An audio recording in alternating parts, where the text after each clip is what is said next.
My name is Vivian Rowan.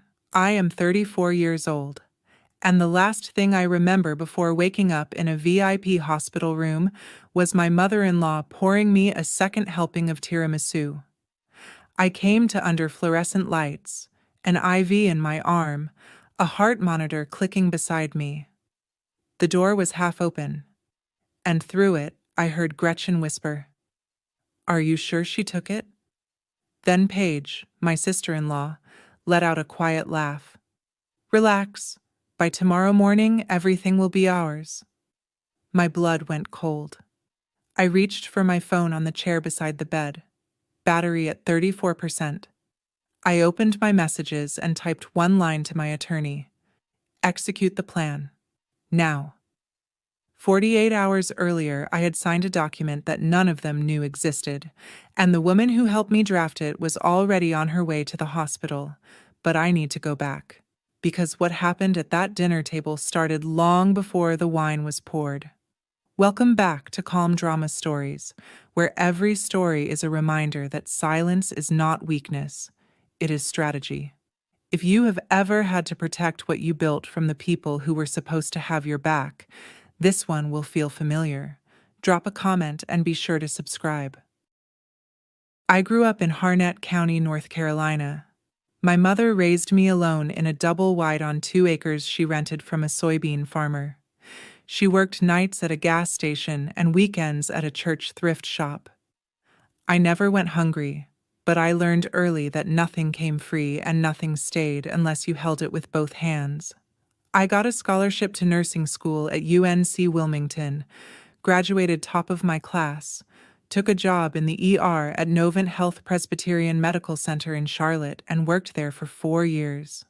While I was still pulling weekend shifts, I enrolled in the Family Nurse Practitioner program at UNC Charlotte.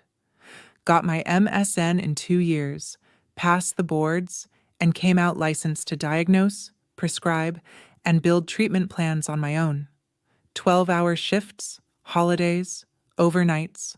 I loved the work. But every week I watched patients get discharged to homes where nobody was waiting. Elderly men sent back to empty apartments. Women recovering from hip replacements with no one to check if they were eating. The hospital treated the crisis. Nobody treated the aftermath. So I started Rowan Home Health out of my kitchen table. 1 laptop, 1 filing cabinet, a phone that never stopped ringing.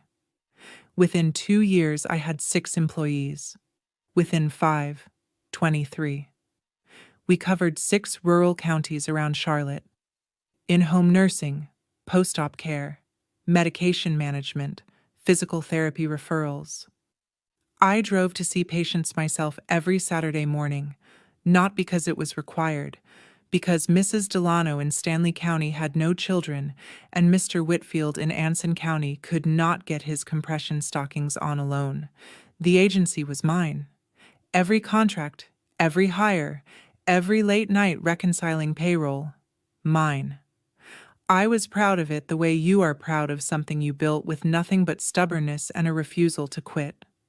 I was good at taking care of other people, terrible at noticing when someone was circling me. I met Tyler Prescott at a fundraiser for rural health clinics in Cabarrus County. He was tall, quiet, had a way of listening that made you feel like the only person in the room. He asked me about my work, and when I told him I ran a home health care agency, he did not glaze over the way most men did. He asked how I handled Medicaid reimbursements. That got my attention. We dated for 11 months. He was gentle, steady, and never once talked over me. That felt like love. When he brought me home to meet his family, I thought I had hit the jackpot. The Prescott house sat on 3 acres in a gated community outside Mint Hill. Gretchen met me at the door with a hug that smelled like Chanel and fresh bread. She held my face in both hands and said, "You are exactly what this family needed." The table was set with china that had been in the family for decades. Gretchen asked about my business, my mother, my plans. It felt warm. It felt like belonging. Paige, Tyler's younger sister, sat across from me. She was polished, blowout, linen blouse, perfect nails. She smiled and asked the right questions, but her eyes measured me the way you measure a room you are deciding whether to rent. I noticed. I filed it away. Tyler checked his phone twice during dinner. Both times, Gretchen. He answered immediately each time. I filed that away too. On the drive home, Tyler said, "Mom already loves you." I squeezed his hand. Looking back, the warmth was research. She was appraising me before I even knew I was for sale. 6 months after the wedding, Gretchen invited me to lunch. Just the two of us. A bistro near South Park she liked because the manager knew her name. She ordered for both of us. Then she set her fork down, folded her hands, and said she had been thinking. "Vivian, Tyler and I have been talking. You know the family has a trust, the Prescott Family Trust. It handles the real estate, investments, tax planning. We think it would be smart to fold your business assets into the trust. For efficiency? For protection?" She said it the way she said everything, like she was offering a gift. I took a sip of water. "I appreciate that, Gretchen. But Rowan Home Health is my company. I built it before I married Tyler, and I would rather keep it separate. For simplicity." Her smile held. It did not reach past her cheekbones. "Of course, dear. Just something to think about. The offer is always open." That night, Tyler brought it up again while we were doing dishes. "Mom was just trying to help. She knows about this stuff. Do not make it weird." I dried a plate and set it in the cabinet. "I am not making it weird," I said no. He went quiet. That was the first time I felt the pull. The invisible cord between Tyler and Gretchen that tightened whenever I pushed back on money. It was thin, almost invisible. But when I tugged, he always leaned toward her. I let it go that night. I should not have. But I had 18 patients on my schedule the next morning, and I chose the problem I could solve over the one I could not name yet.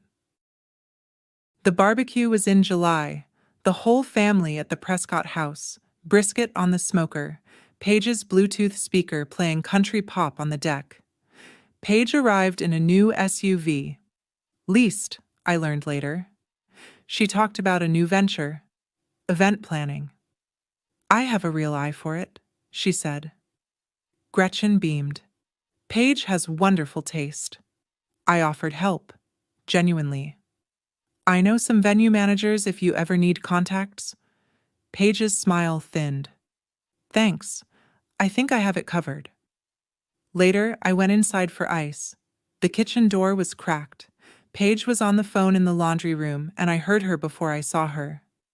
"She acts like she is the only one who works. Try building something when your own mother will not stop comparing you to the golden daughter-in-law." I stood there with the ice bucket, set it down quietly, walked back outside. It stung, but I understood it. Paige had opened 2 businesses with Gretchen's money, and both had closed within 18 months. I had opened one with no money and no family backing, and it was thriving. That math would make anyone bitter. But the part that stayed with me was not the jealousy. It was what she said about Gretchen comparing us. I realized Gretchen did not just want my business. She had built a system. She praised me to Paige. She praised Paige to Tyler. She held the measuring stick, and every one of us was too busy performing to notice we were all being graded by the same person, for the same reason: control. The first transfer was $12,000. I found it while reconciling our joint checking account on a Tuesday night. $12,000, wired to an account number I had never seen. I showed Tyler the statement. He barely looked at it. "Mom needed it for a property closing. Short-term bridge. She will pay it back." I set the paper down slowly. "That is our emergency fund, Tyler." He shrugged. "It is just temporary. Do not make this a thing." I tried to set a boundary. I said from now on, no transfers from our joint account without both of us agreeing first.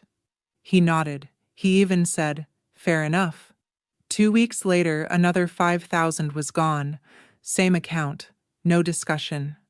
When I confronted him again, he just said Gretchen had a tight deadline and he did not want to bother me while I was working, as if asking me before spending my money was a bother. That weekend, I opened a personal account at a different bank. I moved my business income there, rerouted my direct deposits, left just enough in the joint for household bills. Tyler did not notice for 3 weeks. When he finally did, he said, "Why did you do that?" I said, "Because I work 60 hours a week for that money, and I should know where it goes." He went quiet. The cord pulled. I could feel it. But this time, I did not let go. I started building walls he could not see. That was the first one. It would not be the last. I threw myself into work. It was easier than sitting across from Tyler and wondering who I had married. New contracts came in. A regional hospital wanted Rowan Home Health to handle their post-discharge program for 3 counties. Biggest deal since I started the agency. I hired 3 new nurses, bought a second van, stayed at the office until 9 most nights. I missed Tyler's birthday dinner that Gretchen organized. I called to apologize. Gretchen picked up Tyler's phone. "Oh, we understand, sweetheart. Business comes first for some people." She said it softly, like a pat on the head. Tyler did not call me back that night. When I got home, he was asleep on the couch with the television on. I stood in the doorway for a long time. There was a version of this where I sat him down and told him everything I was feeling, where I said the money, the boundaries, his mother, all of it was pulling us apart. But I was tired. Bone deep, 60-hour week tired. And the hospital contract needed signatures by Friday, and Mrs. Delano had a fall, and 2 of my nurses called out sick on the same day. So I put a blanket over Tyler and went to bed. I was not ignoring the problems. I was outrunning them. I told myself that if I built something big enough, stable enough, maybe the instability at home would not matter. Maybe security in one part of my life could compensate for chaos in another. It cannot. I know that now. But at the time, I was still running, and the people behind me were getting closer. The certified letter arrived on a Monday, a property line. One of the commercial buildings Tyler co-owned with Gretchen, a strip mall on Independence Boulevard, had $340,000 in unpaid property taxes, 3 years overdue. I sat Tyler down that night with the letter in front of us. I did not raise my voice. I said, "How bad is it?" He said, "Mom says it is manageable." I leaned forward. "Tyler, how bad?" He cracked. Slowly, piece by piece. The Prescott commercial portfolio, 6 buildings Gretchen had managed for 30 years, had been bleeding since the market turned. Vacancies, deferred maintenance, loans taken against equity to cover operating costs. Total exposure, somewhere close to $900,000. Gretchen had hidden the numbers from everyone, the church friends, the neighbors, Paige, Tyler. The Prescott name still looked solid from the outside. Inside, it was hollowed out. That evening, Gretchen called, warm as ever. "Vivian, I know Tyler told you about some of the challenges we are facing. I did not want to burden you, but we are family. Family shares. And I am wondering, just a temporary bridge, 6 months, if we could arrange a transfer from your business accounts to stabilize things. We are family. Family shares." She said it like a prayer, like something you say at Thanksgiving before you carve the turkey. I said no. Clear. Final. There was a pause on the line. Then Gretchen said, "I see. Well, we will find another way." She said it like a promise. It was. The Sunday dinner was routine. Gretchen's house, the four of us, a roast and green beans and her mushroom risotto that she made from a recipe she claimed came from her grandmother in Virginia. I ate 2 servings. It was good. I complimented the risotto. Gretchen smiled and squeezed my hand across the table. That night, around midnight, I woke up vomiting, not the slow, queasy kind, violent. My heart was racing, my skin clammy, the room tilting every time I stood. Tyler drove me to urgent care. The doctor examined me, ran basic labs, and said it looked like a standard GI bug. Probably viral gastroenteritis. Rest, fluids, come back if it gets worse. I asked him directly, could it be something I ate? Something that should not have been in the food?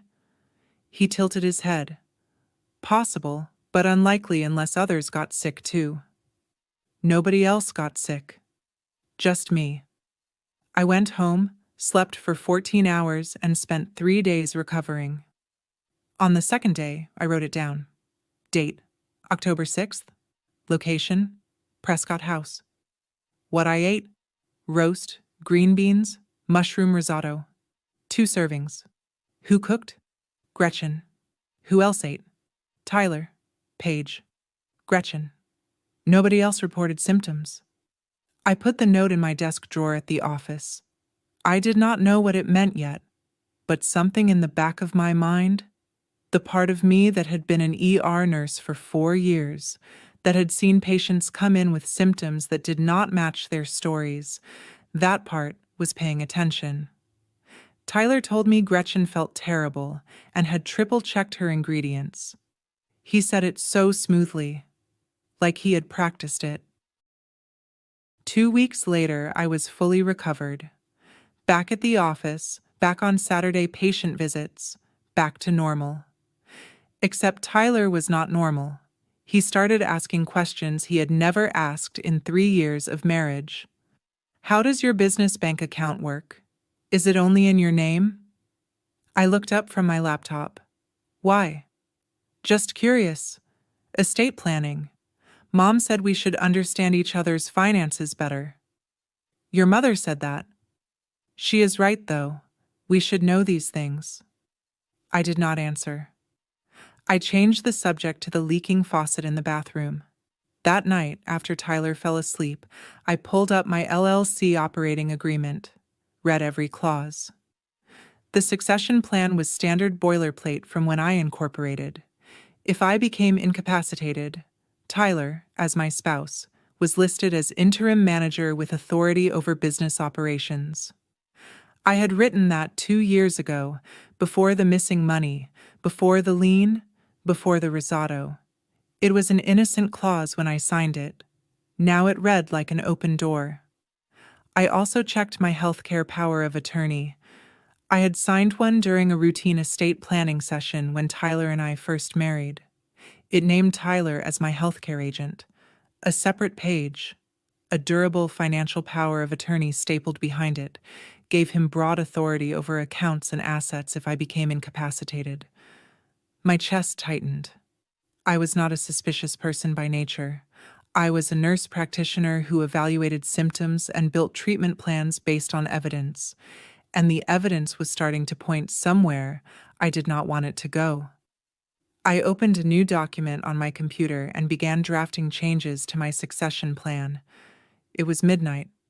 Tyler snored softly beside me. I typed quietly.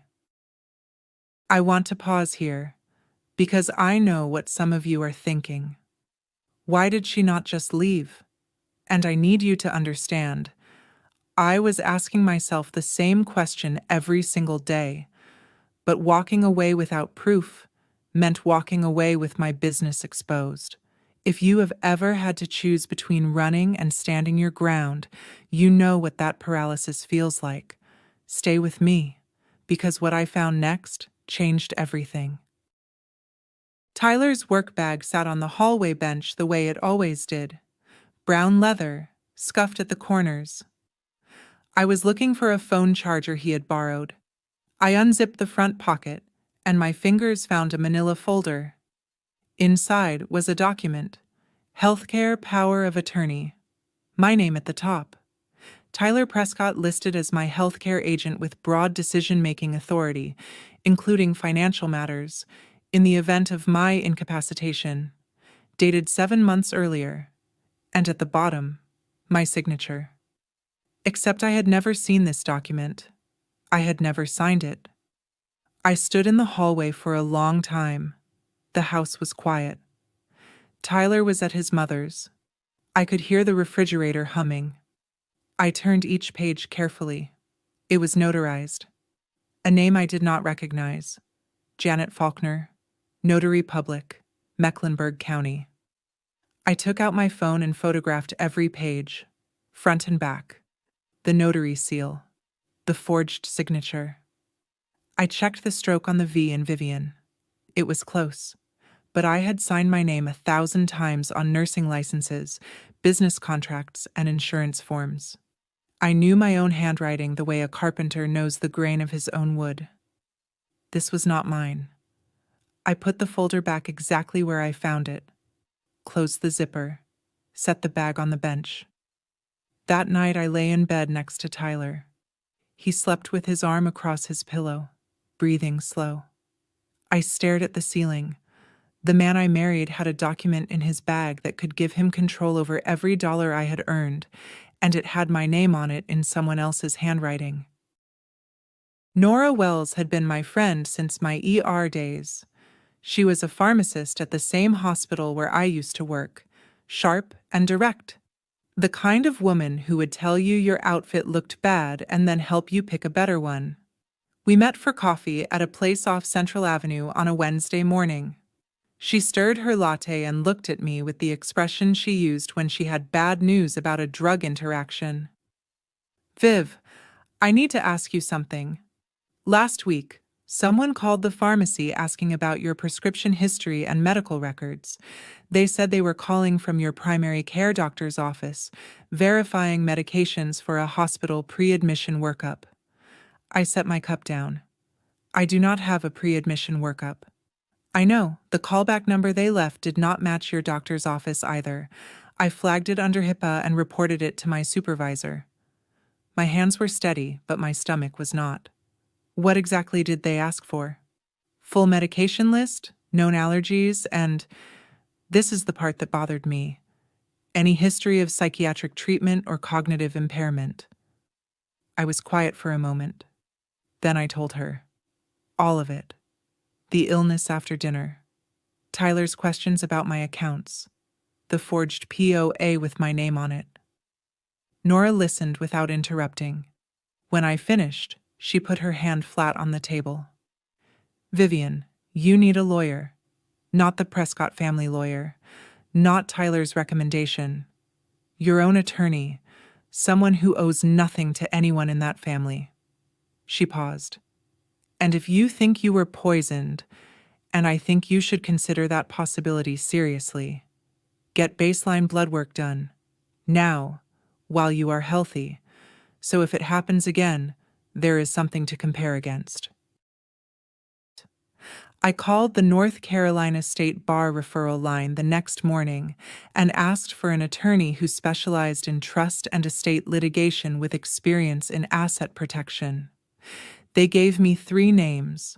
I picked Rachel Keller because her firm was small, independent, and had no connections to any real estate network in Charlotte. Her office was on the 2nd floor of a brick building on East Boulevard. Simple, clean, no oil paintings, no mahogany. She listened to everything I said for 45 minutes without interrupting once.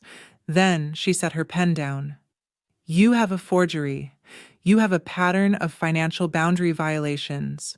You have an unauthorized inquiry into your medical records. And based on what you are describing, you have a narrow window before they escalate." She pulled out a legal pad and started writing. "Here is what I recommend. First, we restructure your trust immediately. Tyler comes off as beneficiary and successor trustee. I go on as interim if you are incapacitated. Second, Your business succession plan gets the same treatment. I replace Tyler as emergency manager. Third, I pre-file a challenge to that forged POA with the Mecklenburg County clerk. If anyone tries to present it at a hospital or court, the challenge is already in the system. Fourth, and this is the one I need you to think about, we set up a dead man's switch. I asked her what that meant. You check in with me at a set time. If you miss the check-in and I cannot reach you, I automatically execute a package, temporary restraining order application, police report, asset freeze, and emergency divorce filing, all pre-drafted, all ready to go. I signed everything that afternoon. I did not feel powerful. I felt prepared. And sometimes that is the same thing. Tyler left his laptop open on the kitchen counter. He was in the shower. A notification popped up. An email from Gretchen to an address I did not recognize. The subject line read, Emergency Conservatorship, Timeline. I should not have looked, but I did. The email was from Gretchen to a lawyer named Harold Brewer.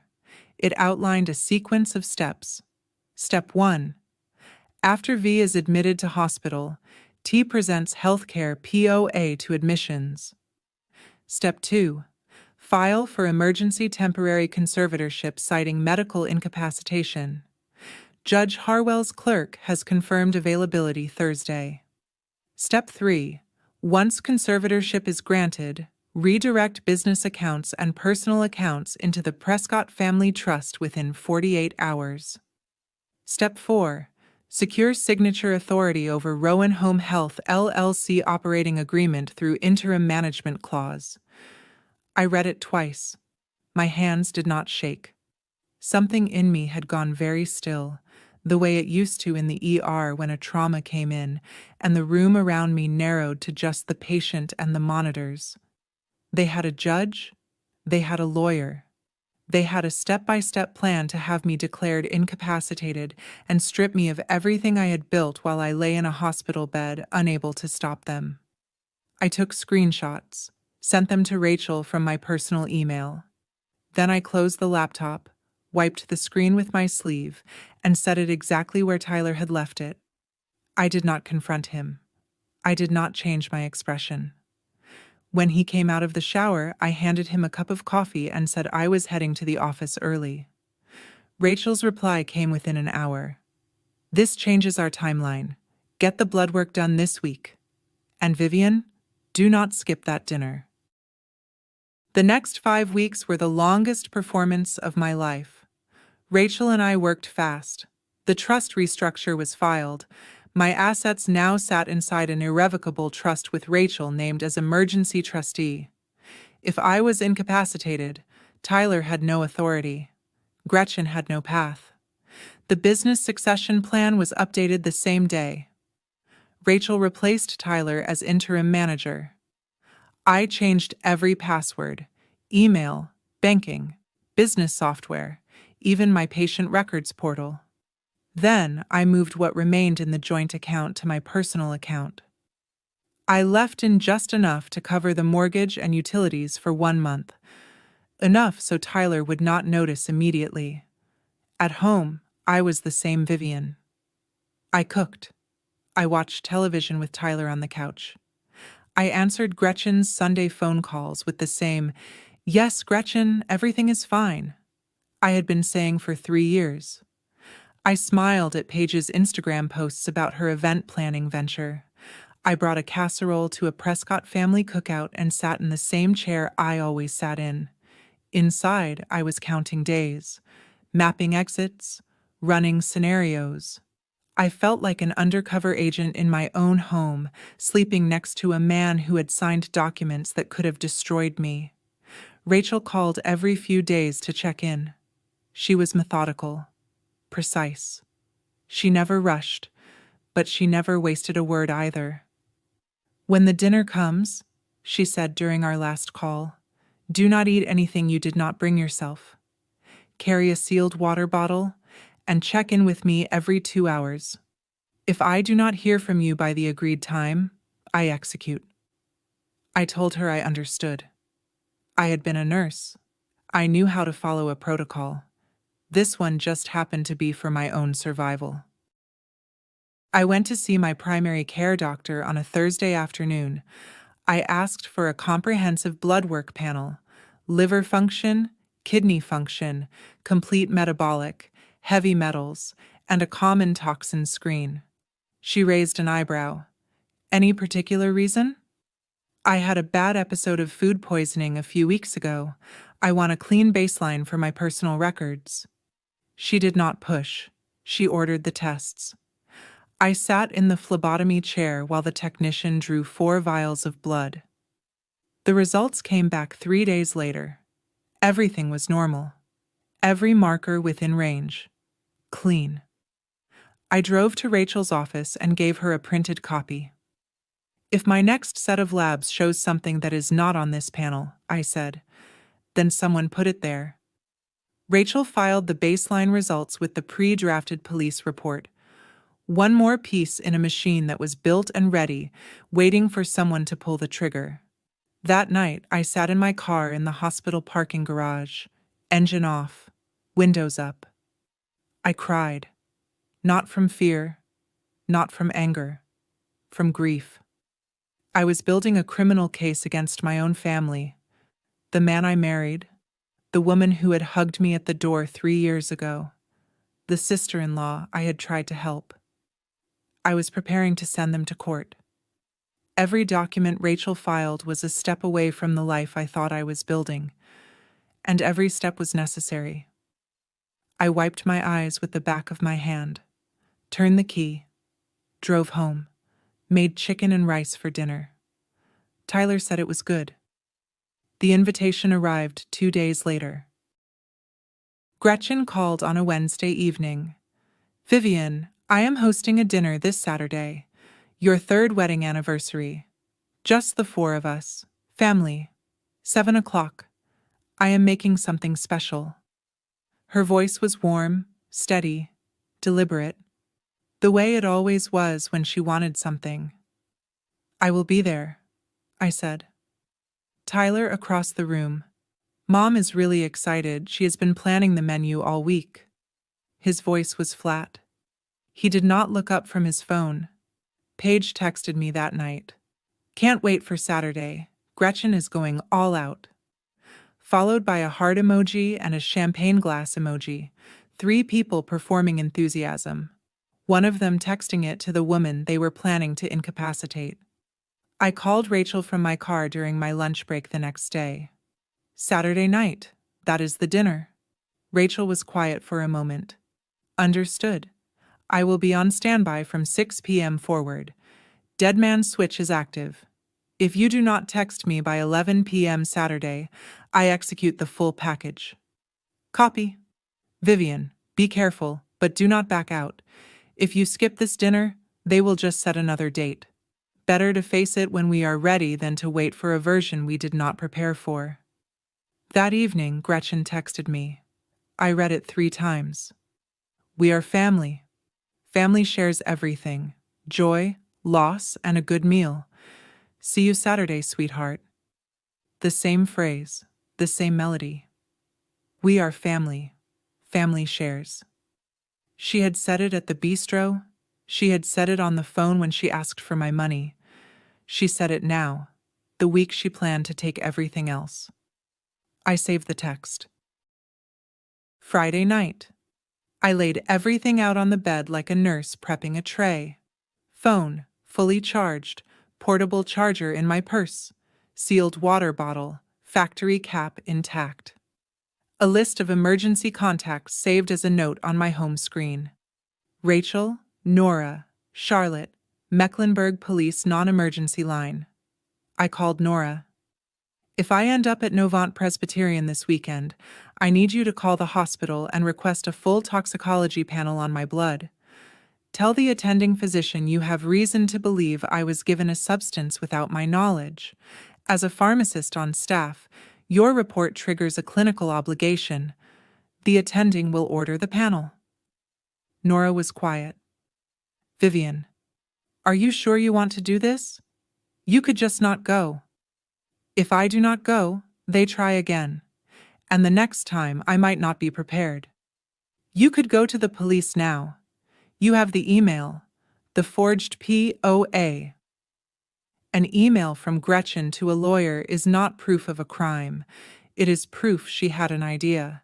The POA proves forgery, but forgery alone gets reduced to a misdemeanor in most NC cases. I need them to act. I need a substance in my blood that was not there 2 weeks ago. That is the difference between a paperwork crime and a felony. Nora exhaled slowly. Okay. I will have my phone on all night Saturday. Saturday morning, I texted Rachel. If I go silent after 10 p.m. tonight, execute everything. She replied, received. Be safe. Be smart. Call me when you can. I put on a dress, did my makeup, looked at myself in the mirror. I was about to sit down at a table with 3 people who wanted to take everything I had, and I was going to let them think they could. I drove to the Prescott house at 6:45. The lights were on. The front door was open. Gretchen stood in the doorway, in a navy dress and pearl earrings, arms wide. Vivian, sweetheart. The hug was long. She smelled like garlic and Shalimar. Behind her, the dining room glowed. Candles on the table, Gretchen's best china, a bottle of red wine already breathing on the sideboard. The table was set for 4.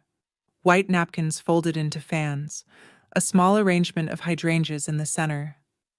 Paige was already there, leaning against the kitchen island with a glass of wine. Happy anniversary, you two. She hugged me, held on a beat too long. Her eyes dropped to the water bottle in my hand, then back to my face. Tyler stood by the window. He kissed my cheek. You look nice. His smile stopped at his mouth. When Gretchen poured the wine, I held up my bottle. I am on an early shift tomorrow. Water for me tonight. Something passed across Gretchen's face. A flicker, quick as a blink. Then it was gone. Of course, honey. Whatever you prefer. She set the wine bottle down. Dinner started. Roast chicken with rosemary, mashed potatoes, green beans from the garden. Gretchen told stories about Tyler learning to ride a bike in the driveway. Paige laughed at all the right moments. Tyler moved food around his plate. I texted Rachel under the table. Arrived. All 4 present. Starting dinner. She replied with a single period. The evening was warm, candlelit, and perfectly staged, like a set dressed for a play where someone was about to get hurt. Gretchen cleared the dinner plates and disappeared into the kitchen. She returned with a glass dish. Tiramisu, layered espresso, mascarpone, dusted cocoa. I made it fresh this morning, she said, setting it in front of me. Vivian, I know it is your favorite. I had mentioned liking tiramisu once, 2 years ago, at a birthday brunch. The fact that she remembered, that she had been saving that detail the way a carpenter saves a good piece of wood, told me everything I needed to know about this dessert. Paige stood. A toast first, to 3 years, to family, to building something together, to sharing everything that matters. She raised her glass. Gretchen raised hers. Tyler lifted his but did not drink. His fork had not touched his plate since the main course. Gretchen served me a generous portion. I picked up my fork. The first bite was rich, sweet, espresso heavy. The second bite had a bitterness underneath that did not belong there. Not the sharpness of unsweetened cocoa. Something medicinal, chemical, flat on the back of my tongue. I looked up. Gretchen was watching me. Not the way you watch someone enjoy your cooking, the way you watch a clock. I took a 3rd bite, a 4th. I could feel Nora's voice in my head. Baseline bloodwork. And Rachel's? Do not back out. 1 bite would not show up on a toxicology panel as definitively. I needed enough in my system for a lab to quantify. I ate half the tiramisu, set my fork down, smiled. Gretchen, this is wonderful. She smiled back, and for 1 second I saw something behind her eyes that looked almost like pity. 20 minutes after dessert, Gretchen had served coffee. I held the cup but did not drink it. The first wave came without warning. Nausea, sharp and sudden, rising from my stomach into my chest. My palms went cold. The edges of the room softened. Vivian, honey, you look pale. Gretchen said it before I had even set down the cup. She was watching. She had been waiting. I pressed my hands flat on the table, steadied myself. "Excuse me," I said. I walked to the bathroom, closed the door, locked it. My heart was hammering. My vision blurred at the edges. I sat on the lid of the toilet and took out my phone. Texted Rachel. Symptoms starting. I had the dessert. Maybe 30 minutes before I lose function. Stand by. Rachel. Copy. Timer starts now. I am ready. I splashed water on my face, looked at myself in the mirror. The woman staring back was gray around the lips. Her eyes were glassy, but she was still standing. I walked back to the dining room, slowly, each step deliberate. I think I need to lie down. I am not feeling well. Tyler was on his feet instantly. I will call Mom's doctor. No. I said it sharp enough that even Gretchen blinked. Take me to Novant Presbyterian, not a private doctor, the ER at Novant. Gretchen's hands, which had been reaching for the phone on the counter, went still. Of course, she said after a beat. Tyler, drive her to the hospital. I picked up my purse, my water bottle, my phone. Gretchen held the door open for me. She wanted me at the hospital. That was part of her plan too. She just did not know it was part of mine. I know this is hard to hear. And if you are watching this thinking she should have left that table sooner, she should have called the police right then, I understand. But instinct does not hold up in a courtroom. Evidence does. And evidence takes time, patience, and sometimes risk. Keep watching. Because what happened at that hospital is the reason I am the one telling this story tonight. Tyler drove. I was in the passenger seat, bent forward, arms wrapped around my stomach. The streetlights streaked. Paige followed in her own car. At Novant Presbyterian, the ER team triaged me within minutes. Vomiting, tachycardia, confusion. They started an IV, drew blood, ran an EKG. A nurse asked Tyler what I had eaten. He said, "Family dinner. She might have a food sensitivity." I was fading. I heard Gretchen's voice in the hallway before I saw her. She had arrived within 15 minutes of our call, already in charge. I need a private room for my daughter-in-law. We are the Prescott family. She needs quiet and privacy. We will cover the cost. The hospital accommodated. VIP room. Single bed, couch for visitors, a window facing the parking deck. They moved me there within the hour. Gretchen handled everything, spoke to the charge nurse, signed consent forms that Tyler passed to her without reading, stationed herself at the nurse's station like a general directing traffic. I drifted in and out. Each time I surfaced, the room was different. Lights dimmer. Tyler sitting in the corner, head in his hands. Paige standing by the window, scrolling her phone. Gretchen in the hall, voice low, speaking to someone I could not see. At one point, a nurse checked my IV and asked if I needed anything. I tried to say, "My phone." The word came out slurred. She patted my hand. "Rest, honey. Your family is here." My phone was in my purse, on the chair, 3 feet from the bed, 3 feet that felt like 3 miles. My eyes closed. The last thing I heard was the heart monitor. Steady, mechanical. indifferent. I opened my eyes to a dim room. The clock on the wall read 2:07 a.m. The IV dripped slowly. The heart monitor beeped at a rhythm I recognized from years of nursing. Steady, 68 beats per minute. I was groggy, thick-headed, but present. My mouth tasted like copper. The door was half open. Fluorescent light from the hallway cut a line across the floor. Voices. Low. Gretchen and Paige. They were standing just outside. I did not move. I barely breathed. Gretchen's whisper was tight, urgent. Are you sure she took it? Paige, quieter, almost amused. Relax, Mom. She ate half the plate.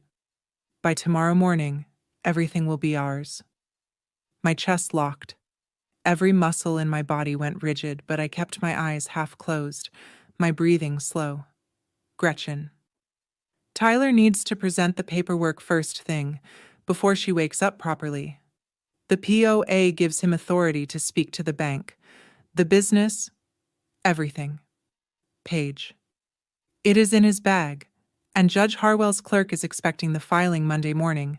2 business days, and we control the trust, the LLC, the accounts. Gretchen. She will be too sedated to challenge it. By the time she is lucid, it will be done.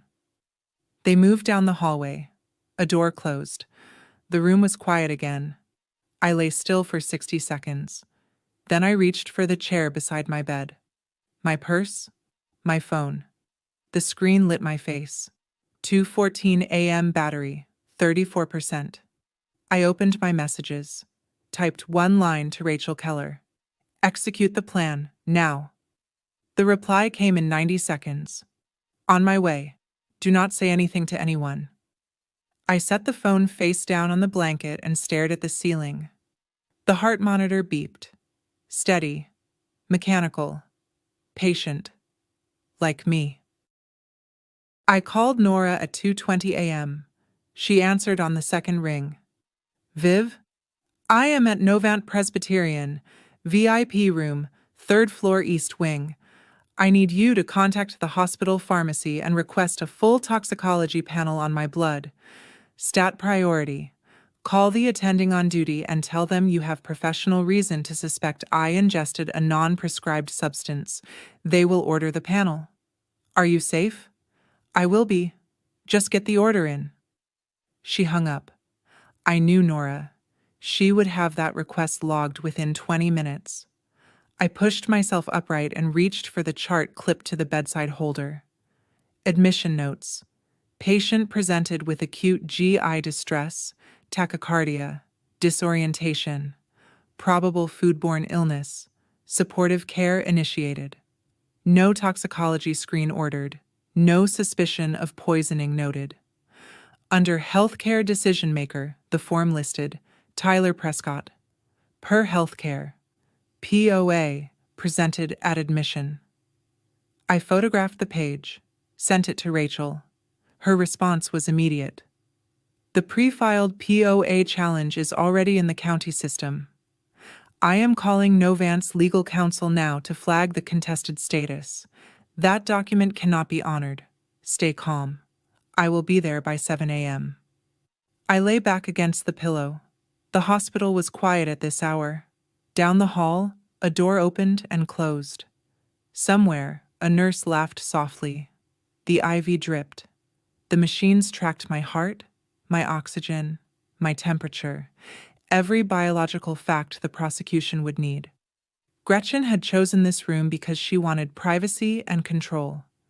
But a VIP room at a major hospital is also a room with electronic records, security cameras in the hallway, badge access logs showing who entered and when, and a chain of custody for every blood sample drawn. She had put me in the best possible evidence locker. For the first time in months, I was not preparing. I was watching it land. At 8 in the morning, I was sitting up. The IV was still in my arm, but my head was clearing. A nurse had brought me water and toast. I ate slowly. Rachel Keller arrived at 7:45.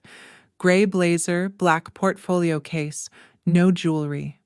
She sat in the visitor's chair, placed 2 file folders on the bedside table, and opened her laptop. We did not speak much. She reviewed documents. I drank water. The room was calm the way an operating room is calm. Everything in place. Everything sharp, waiting for the procedure to begin. At 8:10 a.m., the door opened. Gretchen entered first. She wore slacks and a silk blouse, carried a bouquet of pink peonies in one hand and a tote bag in the other. Behind her, Paige in a cardigan, purse tight against her hip.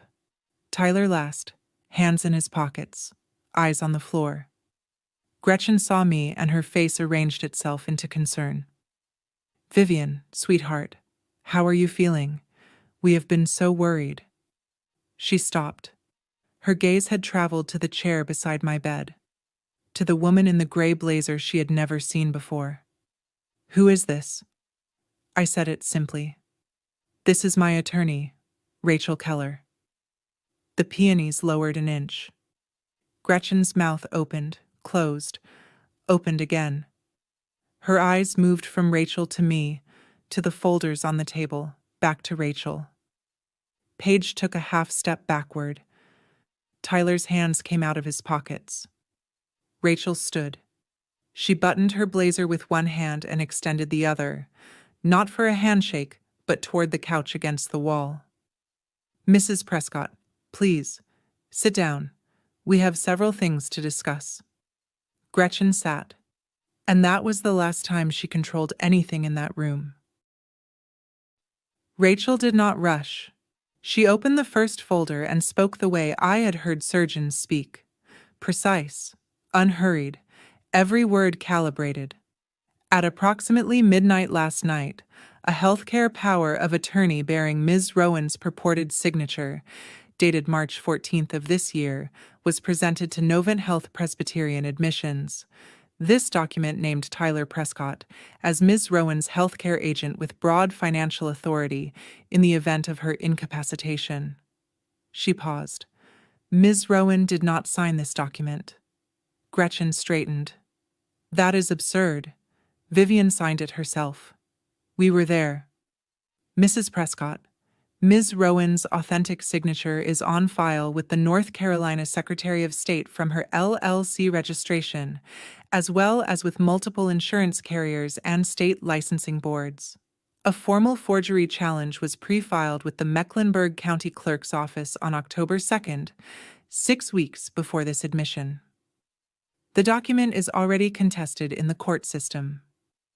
Additionally, a police report for forgery, fraud, and conspiracy to commit financial exploitation was filed with the Charlotte-Mecklenburg Police Department at 6:38 this morning. Tyler made a sound. Not a word. Just air leaving his body. Paige's hand found the edge of the couch and gripped it. Rachel continued. "An emergency temporary restraining order has been granted by Judge Patricia Weaver as of 7:52 this morning. Under the terms of this order, neither Mrs. Gretchen Prescott, Ms. Paige Prescott, nor Mr. Tyler Prescott may contact Ms. Rowan, access her financial accounts, enter her residence or place of business, or attempt to exercise any authority under the contested POA." She checked her watch. "That order has been in effect for approximately 20 minutes. Gretchen looked at Tyler. "Say something." Tyler said nothing. Gretchen shifted. I watched it happen in real time, the way a woman who has controlled rooms for 30 years recalibrates when the room stops responding. She softened. Her shoulders dropped. Her voice lowered to the warm, motherly register she used when she wanted something to feel like a gift instead of a demand. "Vivian, honey, I think you are confused. The medication, the stress, the illness, it does things to your thinking. I have seen it with my own mother. This is not something we need lawyers for. We are family. Family shares. We share problems too. Let us just talk about this privately, without..." She gestured toward Rachel. I looked at Gretchen. I did not lean forward. I did not raise my voice. I have baseline blood work from 2 weeks ago, I said. Every marker normal. And there is a full toxicology panel running right now on the blood they drew when I was admitted last night. The room went still. If that panel shows a substance that was not present in my baseline, and Gretchen, we both know it will, then this is not a family matter. It is a criminal one. Gretchen's composure held for 3 more seconds. Then her jaw tightened. Her hands, folded neatly on her lap, began to tremble. You do not know what you are saying. I know exactly what I am saying. I have known for 6 weeks. The heart monitor beeped beside me. Steady. Indifferent. Gretchen's eyes were wet now, not from grief, but from something closer to rage contained too long in too small a space. She looked at Tyler, at Paige, at Rachel. And for the first time in the years I had known her, Gretchen Prescott had nothing to say. Paige broke first. She stood up from the couch, her face white, her hands shaking. Mom, she has blood work. She has blood work from before. Gretchen's voice was ice. Sit down, Paige. But Paige was past listening. She turned to me, words tumbling. Vivian, I did not know what it was. She told me it was something to help you relax. A sedative.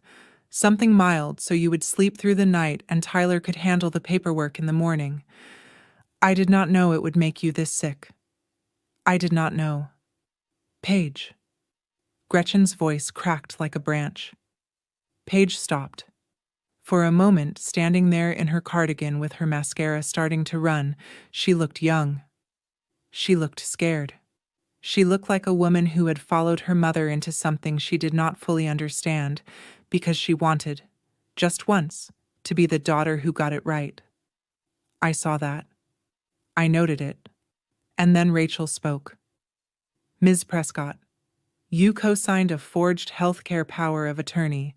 You participated in communications regarding a fraudulent conservatorship filing, and based on your own statements in this hospital hallway last night, overheard and documented, you confirmed knowledge that a substance was administered to Ms. Rowan without her consent.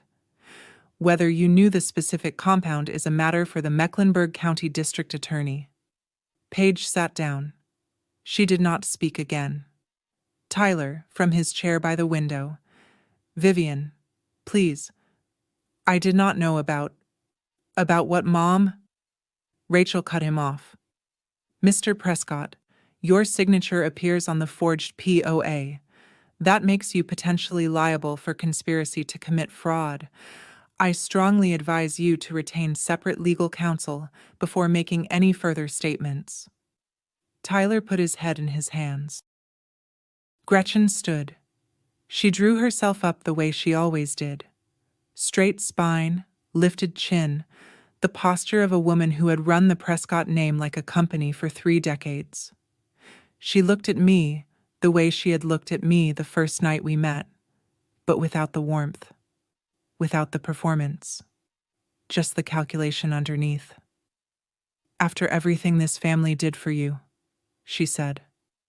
Her voice was steady again, but brittle. After we welcomed you into this home, after we gave you the Prescott name, after Tyler chose you, this is how you repay us? The room waited. Paige was crying quietly on the couch. Tyler had not moved. Rachel held her pen above her legal pad, still and ready. I looked at Gretchen from the hospital bed, IV in my arm, monitor tracking my heart, hair pulled back, eyes clear.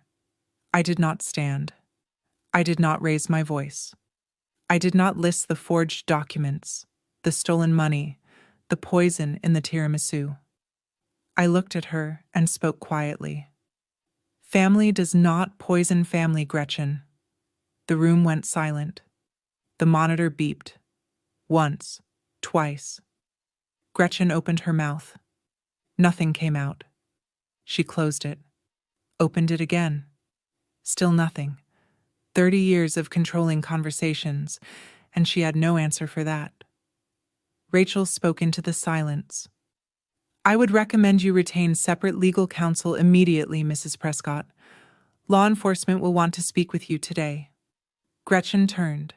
She picked up her purse from the couch. She did not look at Paige. She did not look at Tyler. She walked through the door and down the hallway without looking back. Paige followed, wiping her face with her sleeve. Tyler was last.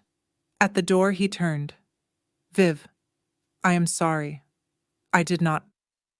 I know, Tyler. That is the problem. Within the hour, 2 officers from the Charlotte-Mecklenburg Police Department arrived at the hospital. Rachel met them in the hallway and briefed them before they entered my room. She handed over the package, copies of the forged POA with the pre-filed challenge, screenshots of Gretchen's conservatorship email to Harold Brewer, my documented account of the hallway conversation at 2:07 a.m., the baseline blood work from 2 weeks prior, and the hospital's admission records. The officers took my statement. I gave it the way I had been trained to give patient reports. Facts, timeline, specific details, no editorializing. The taller officer asked if I wanted to press charges. I said yes. At 10:15 a.m., the toxicology preliminary results came back. The attending physician entered my room, chart in hand, expression careful. Ms. Rowan, your panel flagged an elevated level of a benzodiazepine compound, specifically a sedative hypnotic not prescribed to you and not consistent with any medication in your records. The concentration is consistent with oral ingestion approximately 8 to 12 hours before your blood was drawn. I thanked him. He looked at the 2 officers in the room and understood the situation without being told. He excused himself to finalize the report. One of the officers asked where the Prescotts had gone. Hospital security confirmed they had left the building 40 minutes earlier. Rachel said, "They will not be hard to find." The officers left to begin the process. Rachel packed her files. I lay back and looked at the ceiling. The VIP room was quiet. The monitors beeped. Through the window, I could see the parking deck where I had cried in my car 2 weeks ago. Gretchen had paid for this room thinking it would give her the privacy she needed to steal from me. Instead, it gave me the silence I needed to end her. Gretchen was arrested the following afternoon. The charge: assault by administering a noxious substance, a Class C felony under North Carolina law, carrying a potential sentence of 44 to 98 months. Additional charges followed within the week: forgery of a legal instrument, conspiracy to commit financial fraud, and attempted financial exploitation. Bail was set at $150,000. Paige was charged as an accessory to assault and forgery. She cooperated immediately with the district attorney's office. Her plea agreement reduced the charges to misdemeanor conspiracy. 3 years of supervised probation, 200 hours of community service, and full restitution. She was required to testify against Gretchen. Tyler cooperated as well. He provided testimony about the financial instructions Gretchen had given him over the course of 3 years, the unauthorized transfers, the forged documents she had asked him to sign, the conservatorship plan she had described as temporary estate management. His charges were reduced from conspiracy to a single count of financial document fraud. No jail time, a felony on his record. The emergency restraining order became permanent. I filed for divorce the same week I was discharged from the hospital. It was finalized in 4 months. I kept everything I had built: Rowan Home Health, my personal accounts, my trust, my home. None of it had ever been in Tyler's name. None of it had ever touched the Prescott family trust. The Prescott house went to auction 3 months after Gretchen's arrest. The remaining commercial properties were liquidated to cover debts. The family that had offered to share everything with me lost everything they had. By tomorrow morning, everything will be ours. Paige had said in that hallway. She was right about the timeline, wrong about who. 6 months later, I sat at my desk at Rowan Home Health and signed a contract with a second regional hospital. The expansion meant 4 new hires and 2 more counties covered. My scheduler poked her head in to tell me a patient in Union County had sent flowers to the office with a note that said, "Thank you for the nurse who made sure I took my medication." I put the note in my desk drawer, next to the one from Mrs. Delano. I had changed the locks on my townhouse, planted tomatoes in the back garden, adopted a gray cat from the county shelter who sat on my filing cabinet during work hours and purred at the printer. Nora came by on Saturday mornings now. We drank coffee on the porch and talked about everything except hospitals and lawyers. Rachel Keller sent a card when the divorce was finalized. It said, "It was a privilege to work with someone who trusted the process." I drove to Harnett County on a Sunday and sat on my mother's porch. She did not ask about Tyler or Gretchen or the trial. She just rocked in her chair and said, "You always were the quiet one. The quiet ones are always the ones paying attention." I rocked beside her. The cicadas were loud. The air smelled like cut grass and warm pine. I was not the same woman who had driven to the Prescott house that Saturday night in October. I was not harder. I was not angrier. I was just clearer about what I was willing to protect and what I was willing to lose, and the difference between the two.